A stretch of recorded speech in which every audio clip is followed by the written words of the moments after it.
So I'm really pleased today, Steve. We've got a bit of time to chat about Goram Homes. Steve Baker, MD of Goram, and we've got to know each other over the last year. How long have you been at Goram now? Over the last year, Jez. So over the last year, so it's about right. I got that about right. So we wanted a conversation as the Bristol Housing Festival to talk to you today a little bit about what Goram is, what it's going to bring to the city, some of the projects that you're already working on, because we really believe that Goram is good news for the city. It's a project to the council. You're enabling land in the council, but we want to get that message across about why is this good news? Why should people be engaged, interested, and understand some of the nuance of what it is that Goram will do specifically for Bristol? So just to start with, if you can, give me a flavour of what Goram's approach is, what it is that you're going to be doing over the sort of coming months and years, and exactly that. Why is Goram good news for Bristol? Yeah, so Goram's a new venture, as you've indicated, and we've only been around since 2018. And most of the time since 2018 has been setting ourselves up, getting ready to go on our first two sites. And those sites are two really exciting sites, one on the harbour side at Baltic Wharf and one at Romney school site up in Lockleys. And the way that we approach those two developments, I think, is what underlines the benefit of Goram to the people of Bristol, is that we're going to make sure that we're providing excellent places. We're providing quality accommodation for people to live in, so that it's not the minimum that can be delivered to make the maximum return. We're interested in making sure that we deliver high levels of affordable housing. Our Baltic Wharf development will be delivering 40% of the total development as affordable housing on the harbour side, in an amazing place for everybody to live, but it's great to be able to deliver that amount of affordable housing. And Romney House up in Lockleys, that's 55% affordable housing. So I think Goram is about making sure that we take the things that we have the opportunity to develop that are the council's assets, and it's about maximising the return on those assets in more than one way that normal developers would look to maximise the return on the money. And we're not about maximising the return only on the money. The money is an important point for the council, but this is about returning a great place that people want to live in and affordable housing in mixed and sustainable communities. So it's, for us, it's those key things. And also, how can we start to work with people like the Housing Festival to make sure that the projects that we're doing are bringing innovation forward as well, and we're using our projects to help test some of the new technologies that will take the industry forward as we go. So we're many things to many people, James. Yeah. And I mean, so for the people that this sounds curious on one level, you're not the council, but there's an element of stewardship around, as you refer to, council assets. Yeah. So just break down for me, if you would, how can it be that you're not the council, but there is a direct correlation, and there's an element therefore, as you said, about almost the language I'm picking up is this stewardship of these assets that are, yes, obviously there's money involved, there's viability, all the kind of tensions and nuance of any development, but you've also maybe got a slightly broader remit where you can look at these additional long-term values that sometimes can get engineered out. So how does that work in terms of where Goram sits, not being the council, but being partnering with the council? We are part of the family of the council, so we have this relationship where we are a standalone company with our own governance arrangements, with our own board. However, our shareholder and our ultimate owner is the council. Yeah. So we have some freedoms that are to our benefit of not being inside the council, but also we have some benefits of being associated with the council. So I think that the council were clear when they set up Goram that they wanted to release some opportunity by having a separate company that wasn't part of the local authority specifically, because there could be opportunities to deliver these types of projects through the council themselves, but they spent a bit of time, assessed whether that was the right mechanism, and they've set up this separate standalone entity. And I think that that's a tried and tested method as well. So there's lots of other local authorities that are running their own housing companies, and we think that it's a really good way to build relationships with developers and partners going forward, and also have a narrow focus. Local authorities have such a huge range of things to do, a vast remit, I mean, we have a really nice narrow remit that means that we can work very closely with the development community and with partners, build relationships, and we also don't have to worry about other demands that a local authority would do. So that's, I think, an opportunity. And so one of the key, I suppose, opportunities in this as well is from the council is making sure that you've got more of that land delivering more of the affordable in terms of policy compliant. Yeah. So you're a kind of safe haven, as it were, because you'll work within those council policy constraints or opportunities to deliver the right housing the city needs. Yeah, absolutely. I think that one of the really key points that the council wanted to ensure was that when land in their ownership was taken forward for development, that they weren't going to develop themselves for just outright affordable housing. They wanted to make sure that the affordable housing, all the policy was being delivered, and that is a range of policies. So, we have a fundamental undertaking that we would make sure that we deliver policy compliant affordable housing numbers, as well as all the other range of policies and planning. But making sure that you can have affordable homes in all locations is really key to have sustainable communities. Yeah. Tell us a little bit about, let's start with Baltic Wharf. Just tell us a bit about that scheme and what it is particularly that you are excited about. What do you think is a kind of truism of that, how that represents the ambitions for Goram and serving the city in that way? Yeah, I think that Baltic Wharf on its own is such a huge opportunity for Goram and for all of us who work in Goram. There are so few sites like that available in the city of Bristol. It's just an amazing location. We're so lucky to be able to develop it.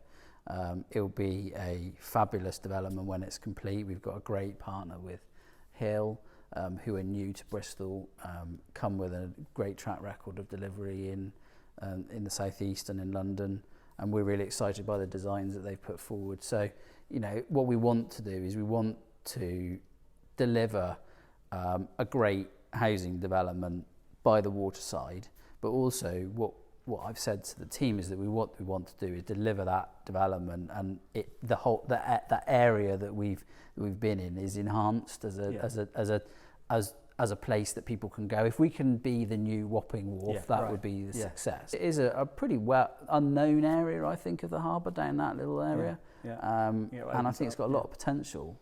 And I think there's going to be a lot going on in that area of Bristol in the future. So great. Very, so very that's exciting. a partnership with Hill, and then with Romney, it's a similar approach where you sort of cherry pick and select your partnership. So Romney, different site, Lockleys, different expression housing. Tell us a bit about that scheme and what excites you about that scheme. Yeah, so that really is an opportunity for us to, unlike the flats at Baltic Wharf, this is about houses. This is about family homes.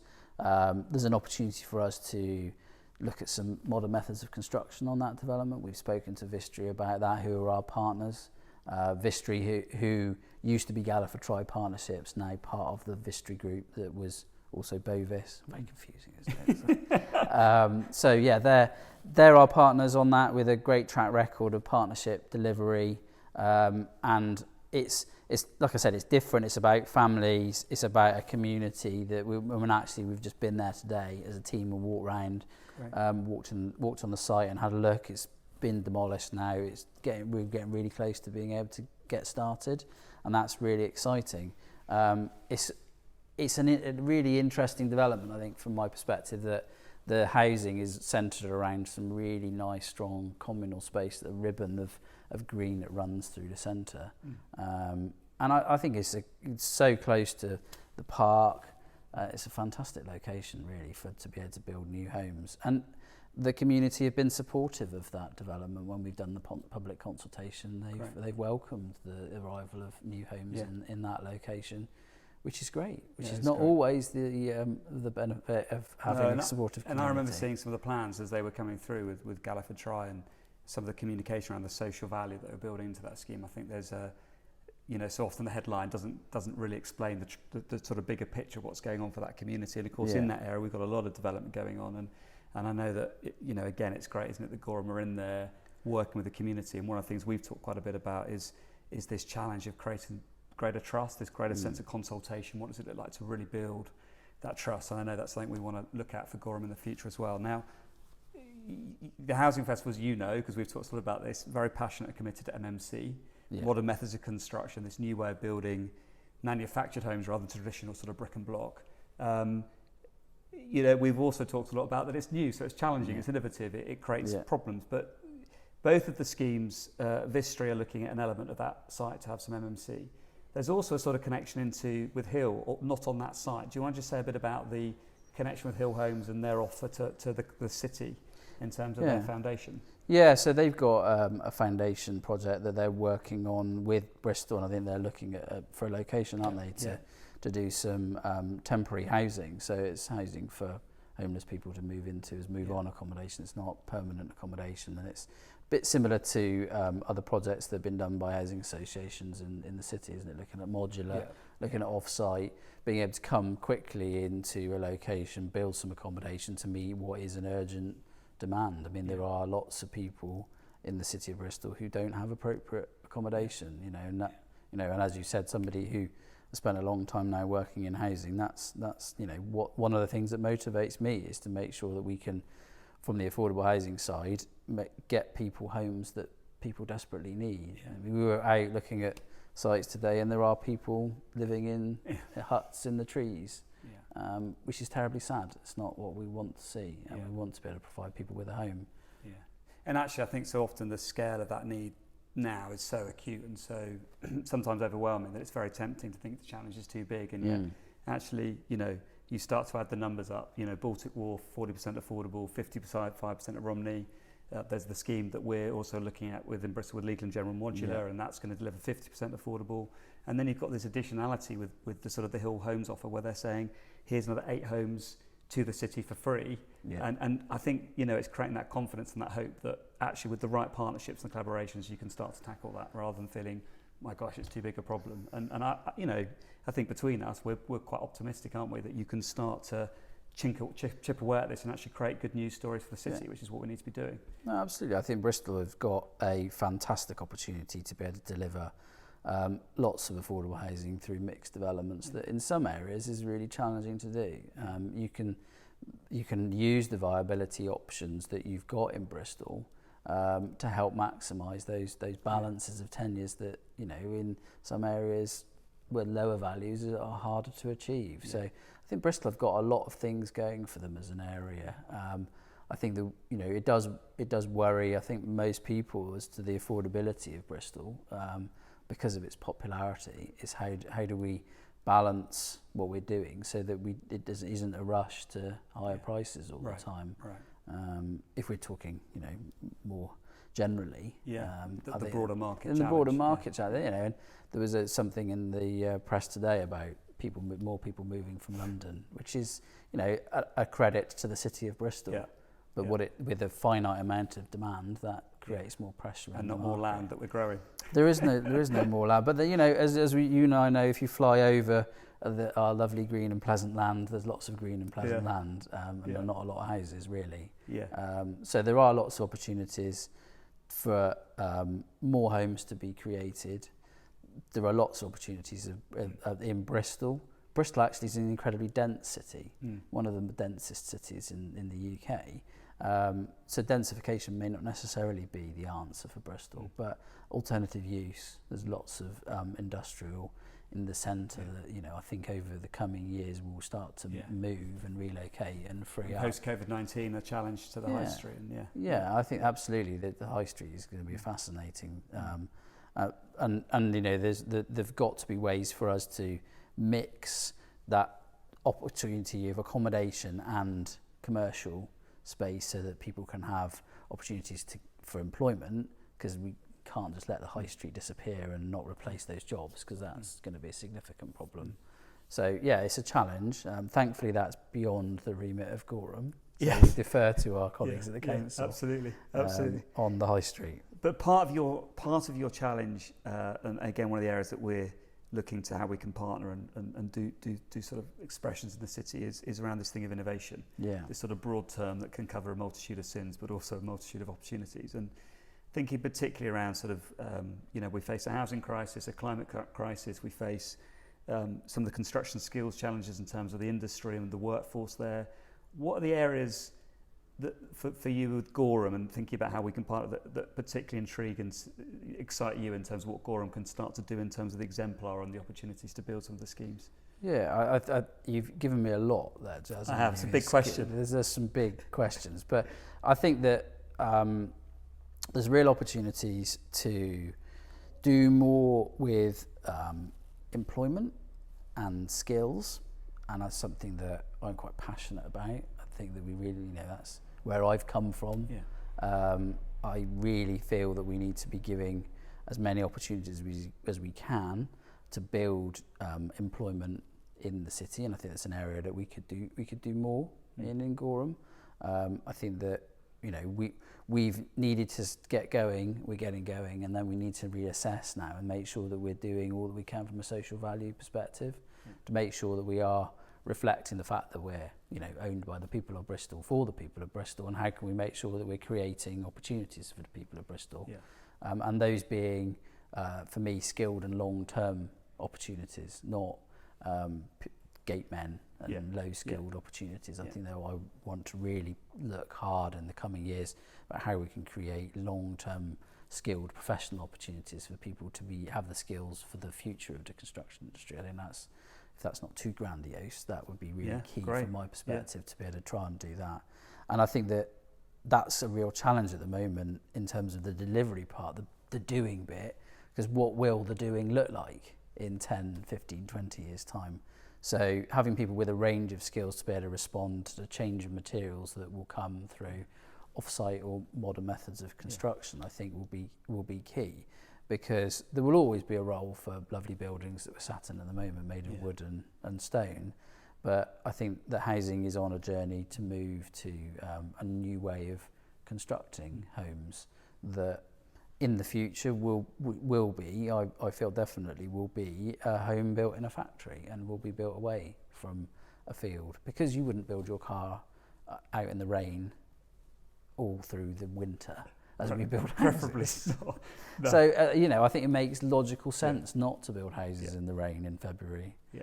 Every project I've ever worked on starts in the middle of winter, so if you can do that inside, that's got to be a preference. Yeah. So, and I think that's about giving assurance to people who buy homes that the home that you're investing your considerable amount of money in and your own desires in is something that's going to last. So I think people are nervous about modern methods of construction. We've, as a country, had lots of bad experiences of things that have been built in the past, that temporary housing that was built after the war that was poor quality and hasn't lasted. So people want, as a nation, we want our security of our home that's not going to need to be replaced in a short window. So I'm quite excited to see how that will go, and I think that off-site opportunity is there for Goram to look at. Certainly, as I said, we're going to look at doing some early work on Romney House with that. Correct. Which will give us some indications of how that fits in our model. I think there's a real challenge as to how you deal with blocks of flats moving forwards. Yeah. How do you build those effectively and efficiently?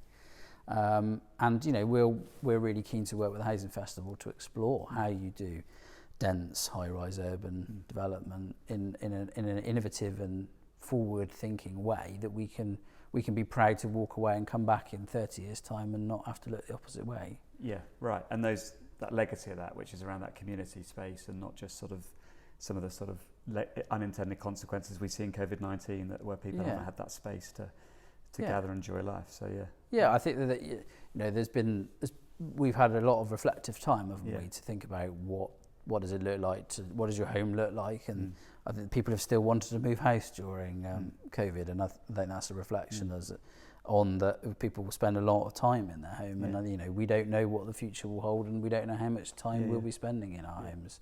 I think that we need to think carefully about what it looks like to work in your home going forward. I think that most people are reflecting on, well, how much time do I want to spend in the office going forward? But then when we're building and designing new homes, where do people afford the ability to be able to work in their home? And we need to we need to think about that, because that if that's what people want to do, then we should be able to try and support that. Great. I think that's through innovative design, isn't it? Yeah, so it's design-led, isn't it? Design-led strategic thinking at the front of the process rather than being engineered out, which is, as we know, can be challenging, but it's critical. Very.